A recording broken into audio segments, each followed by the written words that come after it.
Students, let us continue our course mechatronics. mechatronics में हमने हमारा first module that is regarding sensors and transducers चालू किया था.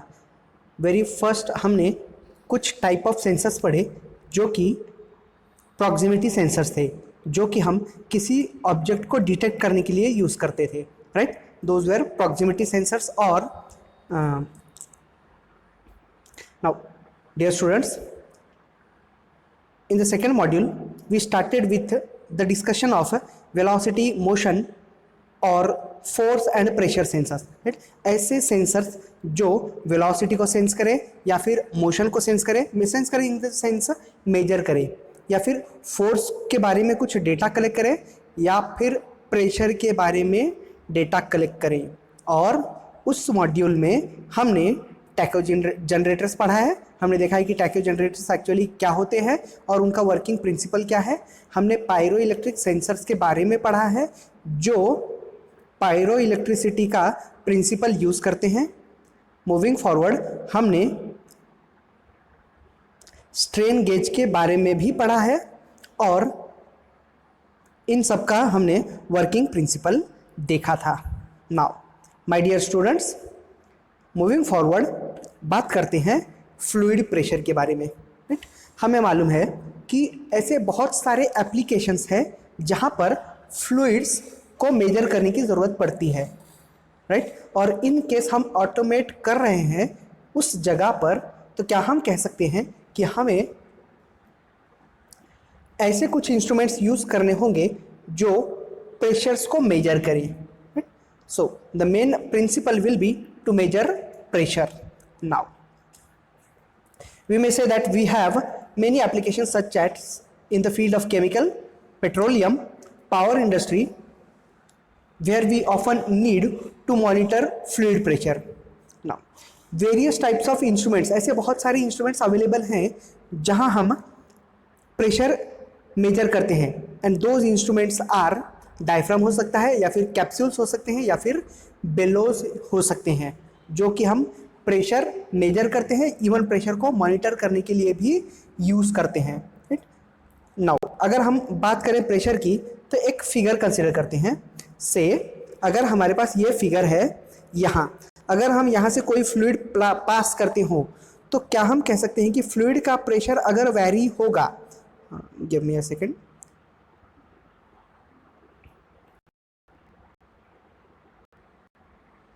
अगर हम इस मैनीफोल्ड से, अगर हम एक डायफ्राम कंसीडर करते हैं, डायफ्राम के इस मैनीफोल्ड पे यहाँ से अगर हम प्रेशर इंसर्ट करते हैं, अगर यहाँ से कोई फ्लूइड हम अंदर पास करते हैं, तो ऑब्वियसली उस फ्लूइड की वजह से ये जो डायफ्राम है, इसका जो ये जो वॉल्स हैं ऑफ द डायफ्राम, ये इनलेट की वॉल्स के ऊपर प्रेशर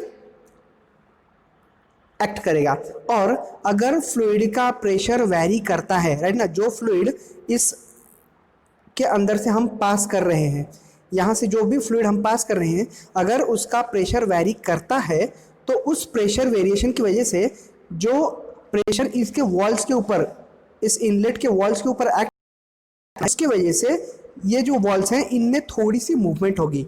और अगर हम उसके ऊपर एक डायफ्राम लगाते हैं और डायफ्राम के ऊपर एक स्ट्रेन गेज लगाते हैं, स्ट्रेन गेज का हमने वर्किंग प्रिंसिपल देखा है कि वो जो भी रेजिस्टेंस होगा, इलेक्ट्रिकल रेजिस्टेंस को यूज़ करके वो स्ट्रेन मेजर करता है. और सिमिलरली अगर हम स्ट्रेन मेजर करते हैं तो हम स्ट्रेस भी मेजर कर सकते हैं, दैट इज़ फोर्स मेजर कर सकते हैं. यह हमने स्ट्रेस पिछले स्ट्रेस सेंसर में देखा था. राइट, तो एक्चुअली अगर हम स्ट्रेन गेज को यूज़ करते हैं और स्ट्रेन गेज को कुछ इस तरह से माउंट करते हैं कि सच दैट अगर वॉल्स के ऊपर का प्रेशर वैरी करता है, तो ये जो दोनों वॉल्स को कनेक्ट करने वाला एक डायफ्राम है, उसके ऊपर थोड़ा स्ट्रेन जनरेट होगा, मतलब कि उसकी लेंथ या तो बढ़ेगी या तो वो कॉम्प्रेस होगा. राइट, और सिंस डायफ्राम की लेंथ कॉम्प्रेस या फिर वेरी होगी, तो हम कह सकते हैं कि जो स्ट्रेन गेज है, स्ट्रेन गेज के जो कॉइल्स हैं उसके अंदर रेजिस्टेंस क्रिएट होगा, और उस रेजिस्टेंस के वजह से जो इलेक्ट्रिकल रेजिस्टेंस चेंज होगा, जो कि हम व्हीटस्टोन ब्रिज के हेल्प से मेजर करेंगे। That electrical resistance is calibrated in terms of pressure variations. तो क्या कह सकते हैं हम कि जो इनलेट फ्लूइड का प्रेशर वेरिएशंस की वजह से डायफ्राम में कुछ टेंसाइल या फिर कॉम्प्रेसिव स्ट्रेन जनरेट होगा और उस स्ट्रेन को हम स्ट्रेन गेज की हेल्प से मेजर करेंगे और उस स्ट्रेन गेज की जो रीडिंग है उसे हम कैलिब्रेट करेंगे in terms of pressure. So that is exactly how we measure pressure, right. तो अब बात करते हैं प्रेशर की प्रेशर गेज की। That is A typical arrangement of strain gauge on a diaphragm is shown in figure. Of course हमने figure में देखा application of pressurized fluid displaces the diaphragm, right ना। ये जो फ्लूइड है जो उसका प्रेशर है, प्रेशर वेरिएशन की वजह से डायफ्राम में चेंजेस होंगे, उसकी कुछ डिस्प्लेसमेंट होगी। This displacement is measured by the strain gauge in terms of radial और lateral strain. Now these strain gauges are connected to form the arms of a Wheatstone bridge. So जो strain gauges हैं वो Wheatstone bridge के help से हम electrical resistance measure करेंगे और finally जो इलेक्ट्रिकल रेजिस्टेंस हम मेजर करेंगे उसे हम कैलिब्रेट करेंगे in terms of pressure, right. Now अगर सीधी सी बात है, क्या हम कह सकते हैं कि ये जो डायफ्राम है इस डायफ्राम को ही तो हम यूज़ कर रहे हैं प्रेशर मेजर करने के लिए, राइट। और अगर हम दो डायफ्राम्स को एक साथ कनेक्ट करते हैं तो उसे कहेंगे कैप्सूल, राइट। सो कैप्सूल क्या है? दो डायफ्राम्स का कनेक्शंस। और बहुत सारे डायफ्राम्स अगर हम एक साथ लेकर के आते हैं तो उसे कहेंगे हम बेलोज, है ना। बेलोज आपने बहुत जगह पे देखा होगा, ऐसे जैसे कि कन्वेयर्स में या फिर जो हमारा ऐसे कुछ जैसे कि अगर आपने सीएमएम मशीन देखी होगी तो सीएमएम मशीन के जो ब्रिजेस हैं, है ना, ऊपर का जो ब्रिज होता है वो मूव होता है। मूव होने के बाद हमें एक ऐसे कॉइल्ड होते हुए एक वायर टाइप चीज़ दिखती है, that is nothing but a bellow, right. तो क्या कह सकते हैं कि जो डायफ्राम है, diaphragm is use to measure pressure. बहुत सारे डायफ्राम्स एक साथ लेकर के आएंगे हम तो that becomes your capsule, that becomes your bellows. और अगर सिर्फ दो ही डायफ्राम एक साथ लाएंगे तो that becomes a capsule, right. So a capsule is formed by combining two corrugated diaphragms. दो डायफ्राम्स को हम एक साथ अगर लेकर के आएंगे तो उसे हम कैप्सूल कहेंगे। It has enhanced sensitivity in comparison with that of A diaphragm. So sorry, the figure shows a schematic of a capsule and a bellow. A stack of capsules is called as a bellows. बहुत सारे capsules एक साथ लेकर के आएंगे तो हम वो बेलोस बनता है, right. So bellows with a LVDT sensor measures the fluid pressure in terms of change in resultant voltage across the secondary coils of LVDT. So dear students, that was regarding the working of a diaphragm which we use to measure pressure. Now let us move forward and talk about a tactile sensor. Now tactile sensors ऐसे sensors हैं जो किसी contact को sense करते हैं। मतलब कि अगर हम किसी चीज़ को टच करते हैं और वहाँ अगर टैक्टाइल सेंसर है तो वो सेंस करेगा कि हाँ भाई इसे कॉन्टैक्ट में आया है, मतलब कि ये डायरेक्ट सेंस करेगा। जनरली जो टैक्टाइल सेंसर्स हैं ये हमारे जो रोबोट्स होते हैं उन रोबोट्स के फिंगर टिप्स के ऊपर लगाए हुए होते हैं, right. So we can say that in general these tactile sensors are used to sense the contact of finger tips of a robot, right. अच्छा भाई, आइए देखते हैं कि टैक्टाइल सेंसर्स होते क्या हैं। नाउ ये जो टैक्टाइल सेंसर्स है, टैक्टाइल सेंसर्स में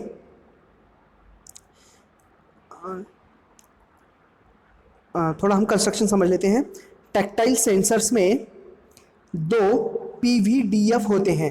now this PVDF are polyvinylidene fluoride, PVDF कहते हैं, राइट। ये जो ग्रीन वाला पोर्शन है that is a PVDF and the upper portion is again a PVDF।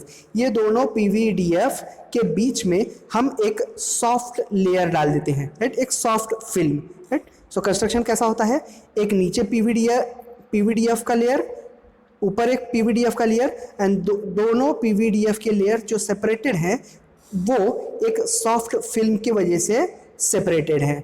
Now अब अगर हम अल्टरनेटिंग करंट पास करते हैं लोअर पीडीएफ का, ये लोअर पीवीडीएफ के में, मतलब ये जो लोअर सेक्शन है यहाँ अगर हम अल्टरनेटिंग करंट पास करते हैं तो ये जो अल्टरनेटिंग करंट है उसके वजह से पीवीडीएफ में, ये लोअर सेक्शन में कुछ वाइब्रेशंस क्रिएट होंगे और ये जो वाइब्रेशंस होंगे ये ट्रांसमिट होंगे अपर पीवीडीएफ पे, ये जो ब्लू वाला सेक्शन है इसमें ट्रांसमिट होंगे। लेकिन सिंस हमने बीच में एक फ्लूइड फिल्म, एक सॉफ्ट फिल्म लगाई है तो सॉफ्ट फिल्म की वजह से वो ट्रांसमिट होंगे, राइट।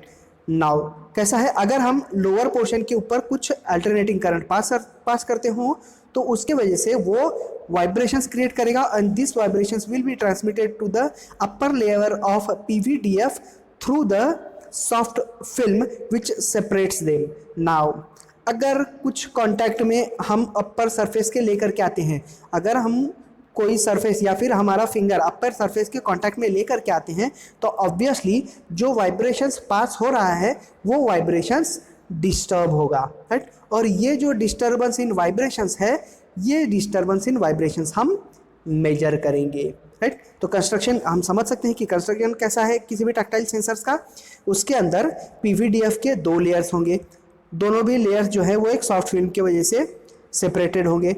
लोअर फिल्म के ऊपर, इन लोअर फिल्म के अंदर हम अल्टरनेटिंग करंट पास करेंगे। अल्टरनेटिंग करंट के वजह से जो भी वाइब्रेशंस क्रिएट होगा वो अपर लेयर ऑफ पीवीडीएफ में ट्रांसमिट होंगे थ्रू द सॉफ्ट फिल्म। और अगर अपर सरफेस के कांटेक्ट में कुछ आता है तो जो भी वाइब्रेशंस क्रिएट हुए हैं उन वाइब्रेशंस में डिस्टर्बेंस क्रिएट होगा और उस डिस्टर्बेंस को हम मेजर करेंगे, right.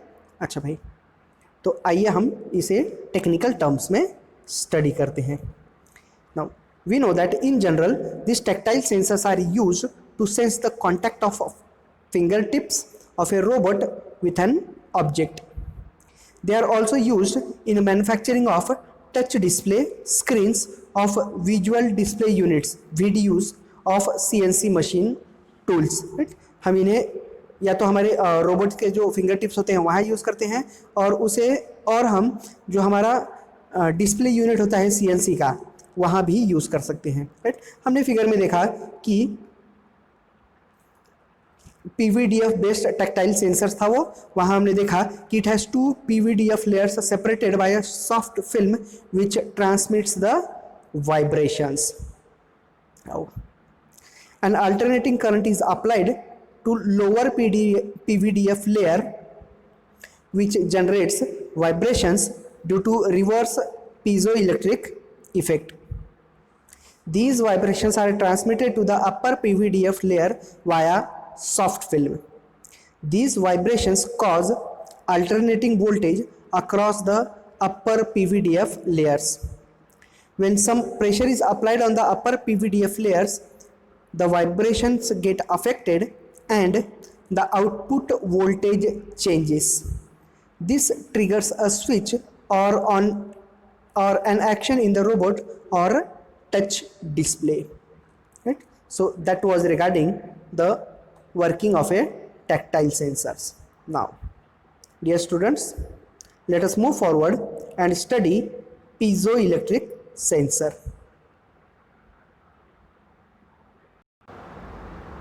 So, dear students, let us move forward और हम और एक सेंसर्स देखते हैं, that is piezoelectric sensors.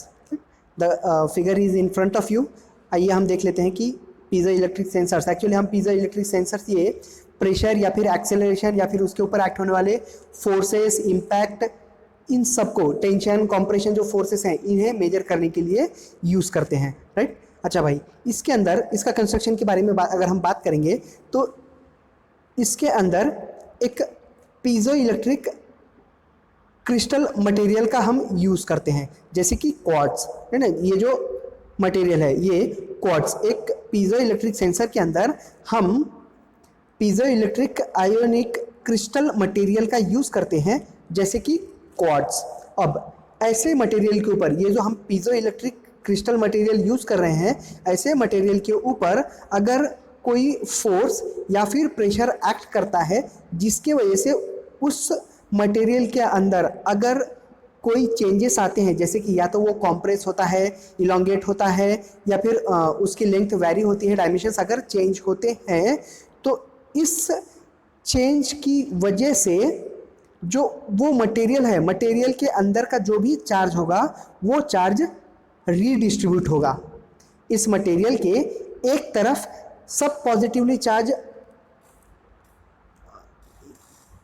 एक तरफ जमा हो जाएगा और दूसरी तरफ पूरा नेगेटिवली चार्ज हो जाएगा, राइट। और इसी जो चार्ज डिस्ट्रीब्यूशन है, इसी चार्ज डिस्ट्रीब्यूशन का हम यूज करके इसे मेजर करते हैं, राइट। तो क्या कहा हमने कि पीजो इलेक्ट्रिक सेंसर एक ऐसा सेंसर है जिसे हम प्रेशर, एक्सेलरेशन या फिर उसके ऊपर एक्ट होने फोर्सेस हैं वो मेजर करने के लिए यूज करते हैं। क्या होता है, इसके अंदर हम एक piezo electric ionic crystal material जैसे कि क्वार्ट्ज का यूज करते हैं। अब ऐसे मटेरियल के ऊपर अगर फोर्सेस एक्ट होते हैं तो उनके डायमेंशंस चेंज की वजह से, डायमेंशनल चेंज की वजह से उसके ऊपर जो भी चार्ज होगा वो चार्ज एक्यूमुलेट होंगे अलग अलग जगह पे। जो भी पॉजिटिवली होंगे वो एक तरफ हो जाएंगे और जो भी नेगेटिवली चेंज होंगे चार्ज जो होगा वो एक तरफ जमा हो जाएगा। और ये जो रीडिस्ट्रीब्यूशन ऑफ चार्जेस है इनको ही हम कैलिब्रेट करके मेजर करेंगे, right. So let us move forward and see it in more technical terms. We can say that a piezoelectric sensor is used for the measurement of pressure, acceleration and dynamic forces such as oscillation, impact or high speed compression or tension. It contains piezoelectric ionic crystal materials such as quartz. On application of force or pressure, these materials get stretched और compressed. जैसे कि हमने कहा था कि जब उसके ऊपर कोई फोर्स एक्ट करेगा तो या तो वो स्ट्रेच होगा या फिर कॉम्प्रेस होगा, मतलब कि इन शॉर्ट उसके डायमेंशंस चेंज होंगे। और इसके वजह से during this process the charge over the material changes and distributes. One face of the material becomes positively charged and the other face negatively charged. right? क्या होगा, एक फेस पॉजिटिवली चार्ज हो जाएगा और जो दूसरा फेस होगा that will be negatively charged. लेकिन उसका जो नेट चार्ज होगा, द नेट चार्ज Q, अगर हम नेट चार्ज बोलें कि Q is the net charge on the surface is proportional to the amount X by which the charges have been displaced. अगर हम X मान लें, X is the amount by which the charges have been displaced, then the net charge Q will be proportional to X. Now we can say that the displacement is proportional to force, right? क्या कहा हमने कि जो charge होगा वो proportional होगा displacement को, और जो डिस्प्लेसमेंट है वो फोर्स को प्रोपोर्शनल है।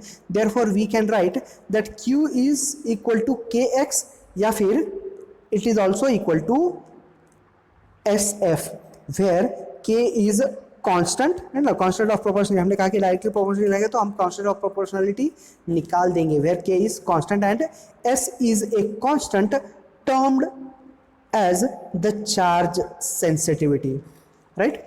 सो जो हमारा नेट चार्ज है Q, वो चार्ज हम जब मेजर करेंगे तो उसे जब हम कैलिब्रेट करेंगे इन टर्म्स ऑफ फोर्स तो हम फोर्स को मेजर कर सकते हैं, राइट। हमें मालूम है फोर्स का और एक्सेलरेशन का भी रिलेशन होता है, फोर्स का प्रेशर का रिलेशन होता है। मतलब कि सिंस हम चार्ज को कैलिब्रेट कर रहे हैं इन टर्म्स ऑफ फोर्स, तो फोर्स का जिस फिजिकल क्वांटिटी के साथ रिलेशन होगा हम वो सब मेजर कर सकते हैं।